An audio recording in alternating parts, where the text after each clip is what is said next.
Hello ladies and gentlemen, and welcome back to Nightmare Frames. So in the last episode we visited this one cult known as Sigma Omicron that hangs around at this one remote farm. The same farm that the House of the Black Light from the 60s used to operate at, and which Keller was part of. Unfortunately we didn't learn about Keller's whereabouts, but the leader of Sigma Omicron told us about two guys Keller used to hang around with, Brian and... I forgot the name of the second guy, but anyway, if anyone knows where Keller is, it's them. And today they run this cult, or church, known as the Church of Mother Earth, and I believe that's the same church one of our acquaintances, Crosby from Ruskin Productions, is part of. So we may need him to get us inside. But first we have to report Sigma Omicron to the police, and this looks like the place. I mean, there's an officer right here. So without further ado, let's go. Oh, he's a security guard. Okay. Can we just go in? You can't just walk into Mother Earth's church like it's your own apartment. Oh, so this is the Church of Mother Earth. Okay. So apparently Alan went to the police station off screen first before coming here. Okay. That makes sense. You should talk to the guard. Okay. A wall. Block. No matter how hard you try, you still see a Y. Yeah, it looks like a Y to me, indeed. Okay, well let's talk to the security guard. Is there anything you require, sir? Yes, I would like to talk to Joseph DeSimone or Brian Kinnaman. Oh, it was Joseph. Okay, Joseph and Brian. I'm afraid that's not possible, sir. Why isn't it possible? To begin with, you are not a member of the church. And in order to talk to them, there is a hierarchy you need to follow. You should talk to a lower ranking member for starters.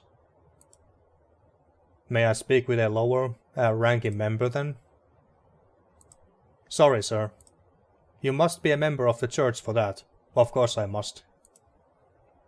What are the requirements?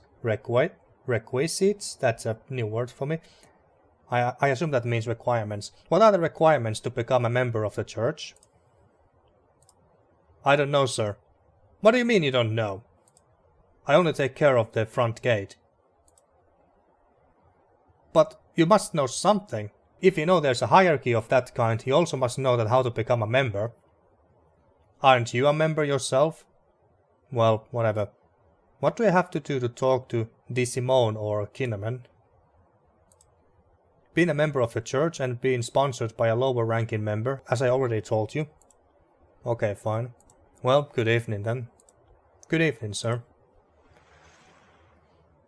Alright, well, I assume that we can't sneak past him by climbing a wall.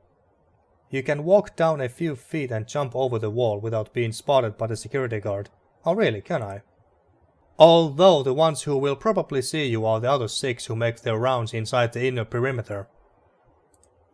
Yeah, fair enough. Okay, so we have to go and talk to Crosby. Your face seems familiar. You don't say. Haven't I given you a ride before? Not just a ride, multiple rides. So, to Ruskin Productions. And then we go and talk to Crosby. James Crosby. Alan. My favorite screenwriter. How can I help? Do you know anything about Edward Keller? Well, we already asked that. What do you do in that cult exactly? We have asked that as well. I would like to talk with the founders of your church. With Joseph and Brian? Alan, that's impossible. There's a pretty strict protocol for that. Do you have any contact with them? Of course, I'm level 9. Sounds very high. Is there any way I can get an interview with DeSimone and Kinnaman? For starters, you should belong to the church. Done. What? Are you serious? Totally. About time, Alan. The church needs people like you. What do you mean people like us? I can't believe what I'm hearing. But first I would like to have an interview with them. I have already told you, it's impossible. Only level 9. I thought you had enough influence in the church to arrange a meeting with them. You know what? It's done. I only have to make a phone call. See, it wasn't that hard, now was it? Hey Pam. Can I make a call? You're not going to call that cult from the company phone. What cult? I'll call from the car. I have a phone in there. Oh, isn't that fancy? Do you want one, Alan? A car? What? No, a phone in your car. I don't have a car. Why else would we use taxi?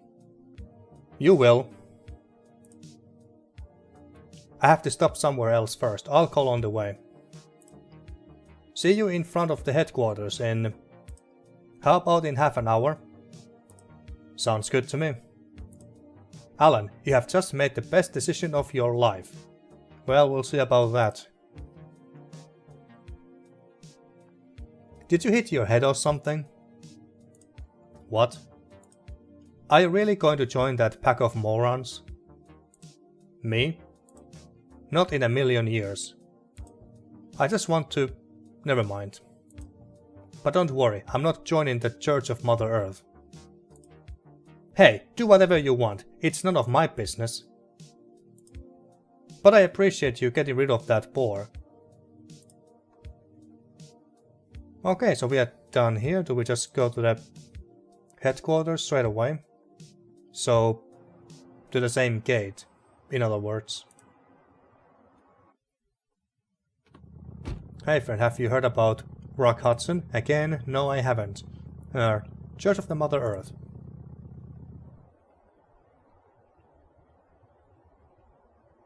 Alan. I thought you were going to ditch me, but here you are. Well, shall we go in?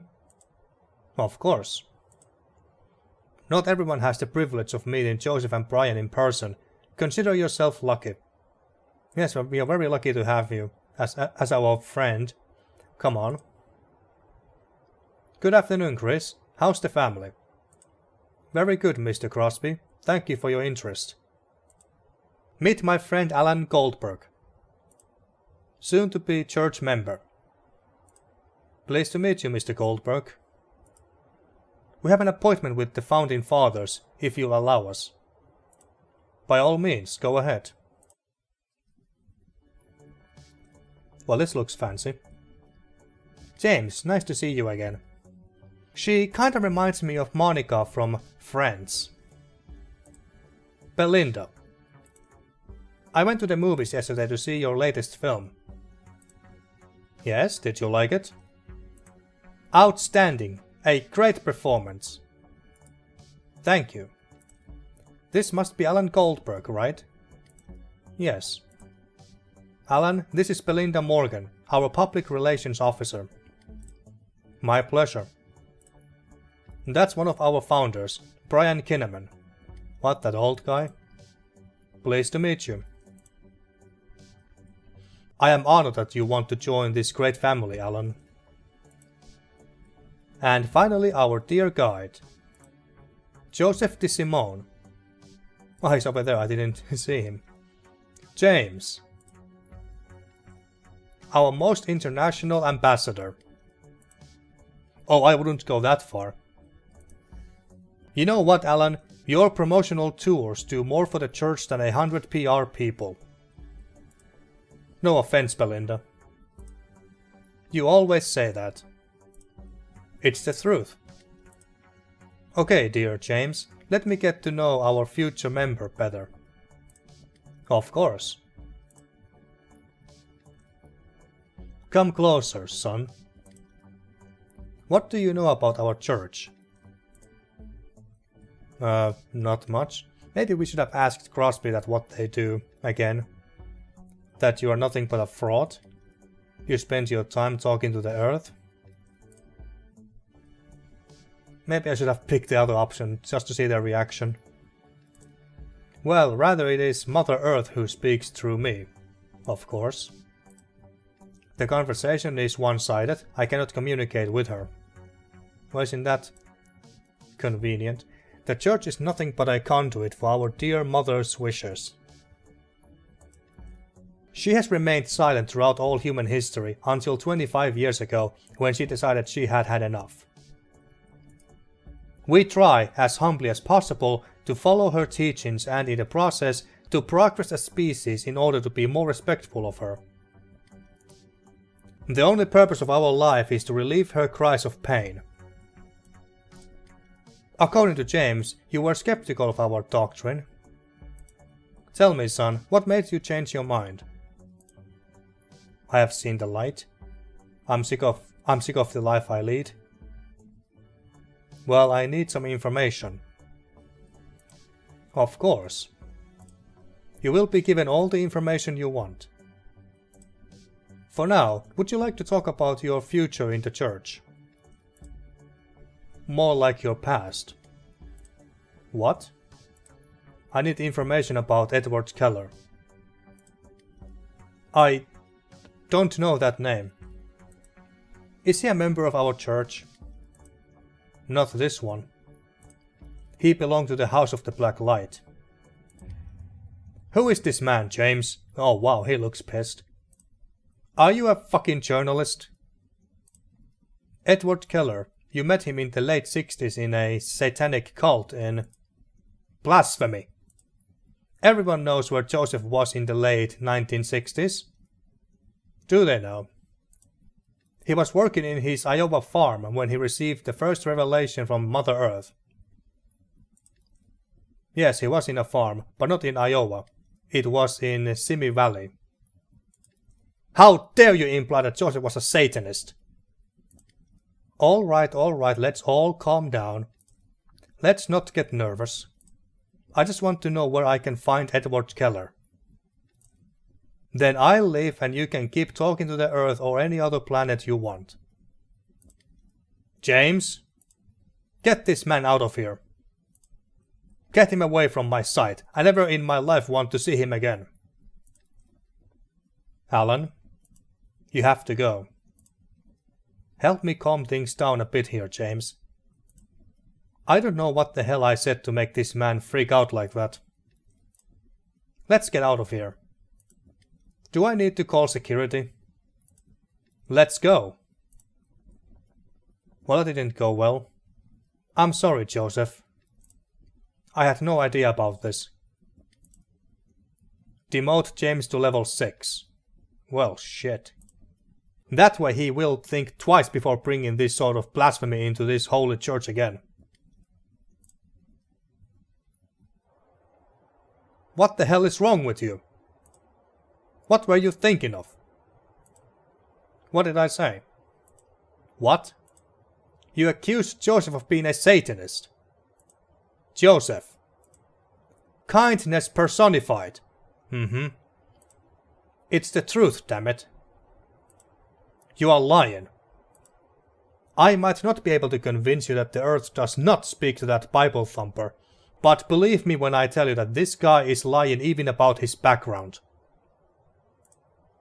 I don't want to hear anymore. Do you know what they are going to do with me now, Alan? I'm going to be disciplined. Oh my god, what are you, 2 years old? I'll be demoted.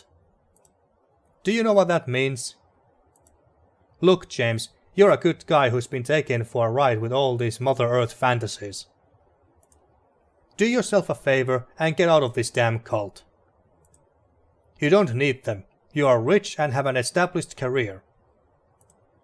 Career? After this? Go fuck yourself, Alan. Calm down, would you? Go fuck yourself. I'm surprised he didn't punch us. Okay, thank you. Mr. Goldberg? Yeah? I have a message for you. Inside the luxury theater in half an hour. Okay, luxury theater. Who is the message from? I don't know, Mr. Goldberg. It's coming from there. I can't say no more. Well, thanks, I guess. New location, luxury theater. Well, that could have gone better. Okay, well, let's go to this theater. I should give you a discount. Well, I don't think that's necessary. It's not like we're actually paying for these cabs, apparently. Luxury theater.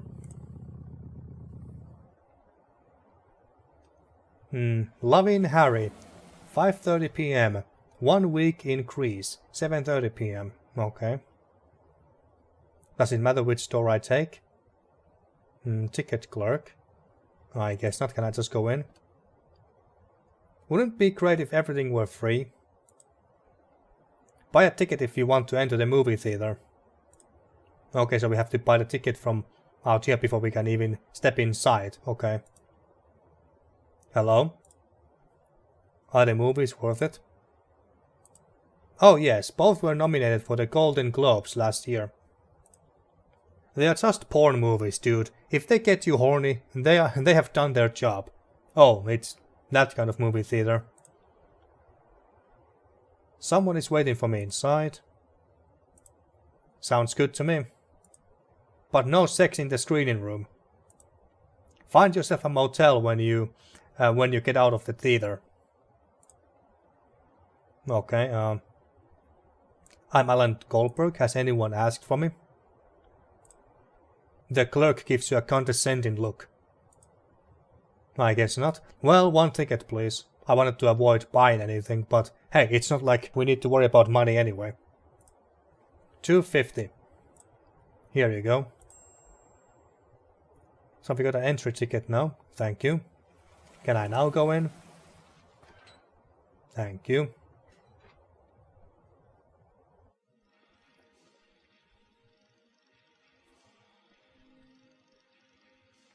Good. You are now inside the luxury. But there are a lot of people here. Who could have summoned you? I bet it's that same guy who sent us that one agent looking guy with the shades, sunglasses, and told us to meet with his boss. Oh wait. Oh, is that Brian from the church? So Joseph doesn't want to talk to us, but Brian is more willing. Okay.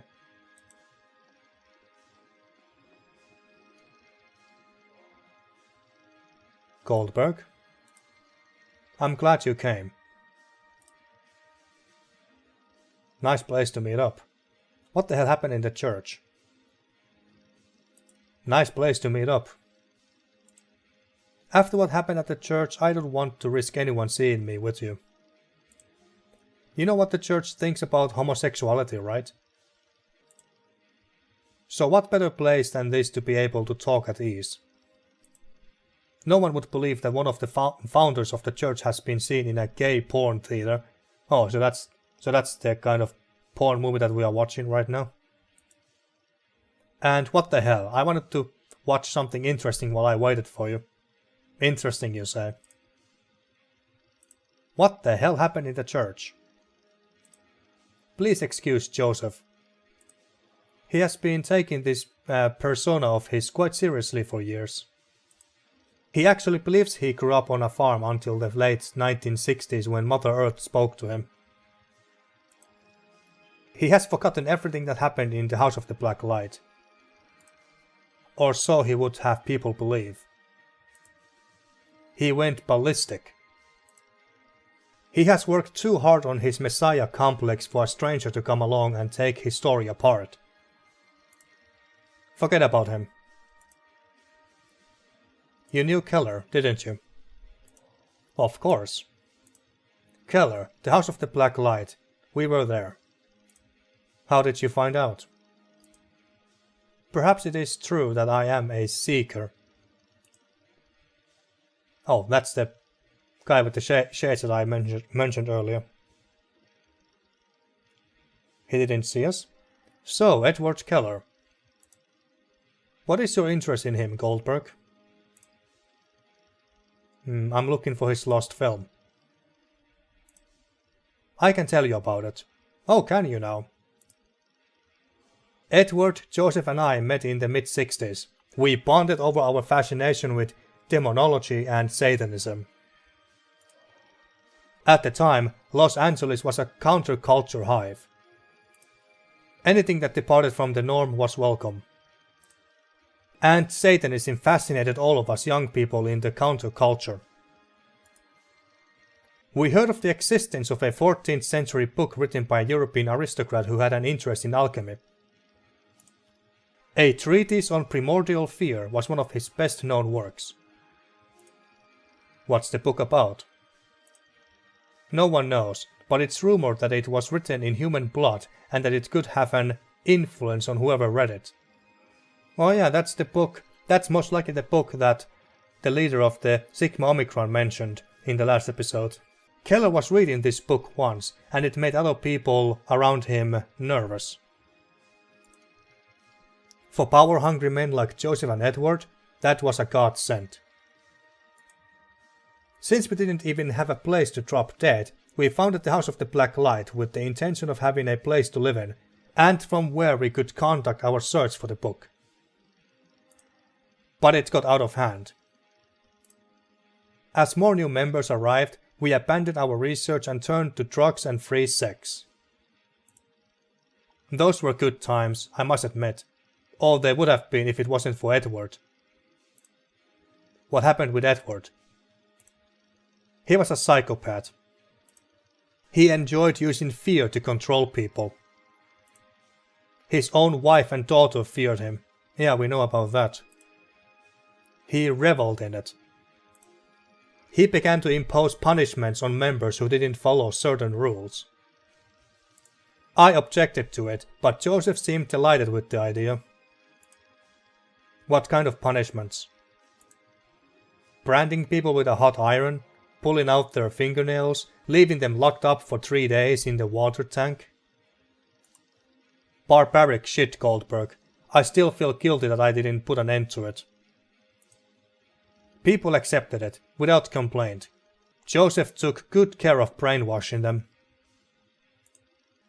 Once I asked Edward why he was doing all those things.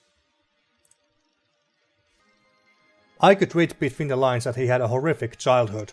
He knew what it was like to live in constant fear, and he wanted everyone to experience the same thing. It didn't make sense to me, but as I said, Edward was a psychopath. Anyway, we had already forgotten the purpose of the House of the Black Light. Edward had some success with his movie Bloody Mind Games. Joseph enjoyed being the leader and I just hung around. Edward got us all together one night. I don't know how, but he had managed to get that damn book. We sat in a circle and he began to read some passages. The words were jumbled and the whole text was gibberish. But as he read on, we felt fear. No, way more than that. Have you ever had a bad LSD trip, Goldberg? No. Multiply that by 10. We felt like we were someplace else and that we were all going to die. It's hard to explain, but we were taken to... I don't know, it looked like hell in there. People began to cry out in despair while Edward kept reciting the text as if in a trance. I had to put an end to it, so I snatched the book out of his hands. Everything vanished at once, and what I saw took my breath away. Paul died of a heart attack. His hair had turned white. Mia Washington had been abused as a child by her father. She had ripped her eyes out as she screamed that her father had appeared there with the intention of abusing her again. It was real, Goldberg. It's hard to believe. I'm not asking you to, but why did we all see the same thing? Collective hysteria? Far too easy. That's what you say when you can't explain a shared phenomenon. What happened next? After that, we decided to put an end to the House of the Black Light. We would have done it anyway. Some days earlier, the Manson thing happened. Oh, the Manson family murders. So the days of Satanism were numbered. We had been thinking about founding something like the Church of Mother Earth for some time. So Joseph and I decided to go ahead with the idea. Edward told us that he knew how to replicate the treatise on primordial fear. He had found a way to do it. He found the key in the memoirs of a cursed painter who had tried to emulate the effects of the book, using a picture painted with blood. He asked us to work with him in a small town in Sacramento. What was it called? It was in Sacramento. I think it was called Serena. Yes, that's it, Serena. But we didn't want to know anything about it and cut ties with him. So Serena, is that where Keller might be? I don't know if he's still there. Hell, I don't even know if the bastard is still alive. But that's the last location I can place him in. By the way, the last thing he said before he left was that the world would experience the greatest fear ever conceived. I think that book completely changed him. I think I have no choice but to visit that town. Will you update me on your findings when you return? I have never believed in the supernatural, and for many years I have been peddling a lie with the Church of Mother Earth. I know that what I saw that night was real. I need to know if that son of a bitch managed to create something like a treatise on primordial fear. I just want to find that movie. I'm not interested in tales of black magic. Be careful, Goldberg. Maybe your visit to Serena will make you rethink some things. I doubt that. I have to go, Kinnaman. Thanks for the information. A word of advice, Goldberg. Watch out for Keller if he is still alive.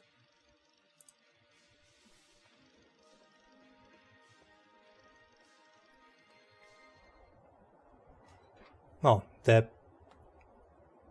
he's still here. Enjoying the seventh art, Mr. Goldberg? You again. This time I came with my boss. He did not take your refusal very well. It breaks my heart. Get in the car, please. My boss is waiting inside for you. Look, pal, I don't want anything to do with you or your boss. I think I have made it clear. You just have to listen to what he has to tell you. I promise you won't regret wasting a mere 10 minutes of your time. I insist. And then I'll get rid of you? Probably. It's a tempting offer I can't refuse. Would you like me to open the door for you? It is not necessary. Can't miss it. Mr. Goldberg. It's a pleasure to meet you. Tom? Let's go for a ride with Mr. Goldberg.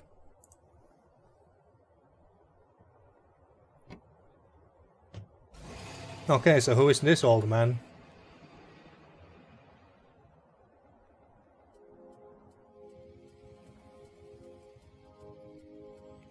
Do you know who I am, Mr. Goldberg? Actually, no, I don't know. David Ross. You usually make it to the top of the Forbes list every year. I would rather be on People magazine's hottest list. But I don't think they cover my age range. First of all, forgive me for jumping you like this. I am not used to someone turning down a business proposal. But I don't blame you. Tom may not have explained himself too well. What do you want? You have probably worn clothes I have manufactured, eaten food that comes out of my factories, or stayed in a hotel I own. They are very lucrative yet boring businesses. What I really live for is my love of cinema. Specifically horror films. Lots of people like horror films in this town, or city even, and there is no greater pleasure than to hold in your hands a lost film that no one has seen. So you want the film too. My biggest problem is that unlike Helen, I have no luck with my seekers. I have to admit that she has a better eye for that. What have you found out about Edward Keller's lost film? How did you know? News travel fast among collectors. How about $1 million for sharing your information with me? Mere $1 million? Helen could give us 10 or even 100 if you want it. 2 if I consider it excellent. 2? $2 million, yes. Right here, right now, I can write you a check. I don't know what Helen has promised you, but keep in mind that she won't give it to you if you don't get the film. I, on the other hand, offer you a considerable sum for what you know so far. Okay, that's fair. That's very tempting. Tell me, what do you think of my offer? It sounds tempting. Yes, my thoughts exactly. But Helen Westmore has offered me so much more. Forget about Helen. That film has been missing for more than 2 decades. Do you think you are going to find it on your own? Put yourself in my shoes. I have to give it a try. What the hell is wrong with you? Does Ruskin pay that well? When you realize you have hit a dead end looking for Keller's film, you'll come back to me begging for my money. And I may have the same information as you do by then, you miserable bastard. Look, Mr. Ross, I didn't get up this morning to be insulted by someone like you. Can I get out of the car? Tom? Take Mr. Goldberg home. How do you know where I live? I mean, of course he would know where you live. Right away, sir. I know everything. Of course he does.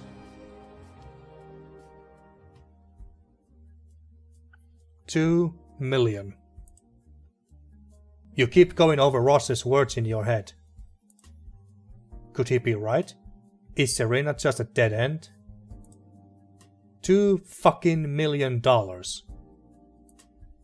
It's not just money you want, though, is it? I don't even know what I'm looking for. Okay, well, there's really nothing else to do here now, is there? Nothing has changed here. I guess I just leave and take a cab to take me to Serena. After dropping off all the items you no longer need, you walk through the door hoping to find Edward Keller's film in Serena. As a fellow traveler, you get the giddy feeling of coming back empty-handed after turning down $2 million. I will take a bus.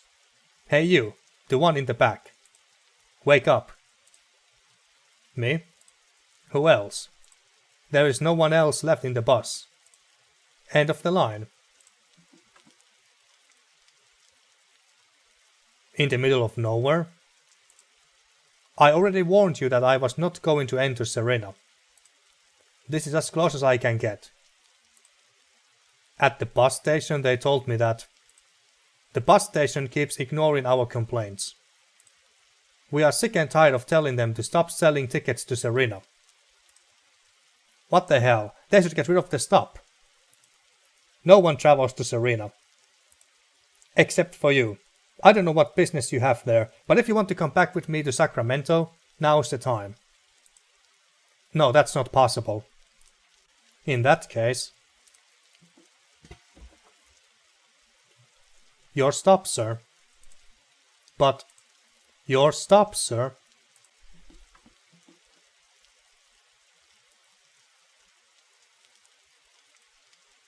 You are going to leave me in the middle of nowhere during a storm? Serena is half a mile from here. What's your problem with Serena? Why don't you want to go there? Things happen there. What kind of stuff? The driver goes silent and you can tell by the look on his face that he is not going to say anything else. Shit.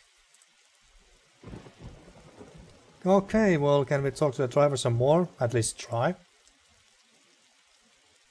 Can I wait inside for the storm to pass? I have to go back to the station. I don't want to spend another minute here. Well, damn. What's in Serena that makes you so reluctant to drive there? The driver does not answer your question. Well, weren't you leaving? Why are you standing there? Go to Serena or come back with me to Sacramento. Choose. Well, if there is no other way. Be careful there. You would give anything to sit inside and wait for the storm to die down. Well, then he's not letting us in, so I guess we just have to go. To Serena. Shit. Shit! He's not happy. Well, this must be Serena. After a long struggle against the elements, you arrived at Serena, soaking wet and shivering. Your plan is to find a hostel to shelter you from the rain. But the whole town seems to be abandoned. Well, this is pretty much what I expected, to be honest with you. No wonder no one wants to come here. There is no one and nothing in here, in this town. Oh, there is someone here. Freeze! What the? What? Not a single step further or I'll blow your brains out. Well, isn't this a nice welcome? And hands where I can see them. Oh shit. Just when we thought that things couldn't get possibly any worse.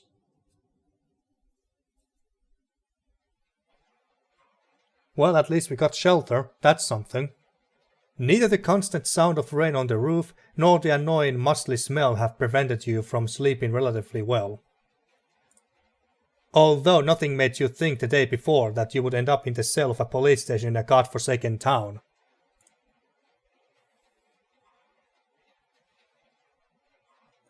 Well, like I said, at least we are inside and out of the rain, so that's something. That's a positive thing, right? But I'm gonna end this episode here, and in the next episode, well, we obviously have to get out of this cell somehow. Maybe to convince the sheriff that we are not who he thought we were, or we just have to break ourselves out. So, until next time. Thank you for watching once again, and see you next time for more Nightmare Frames.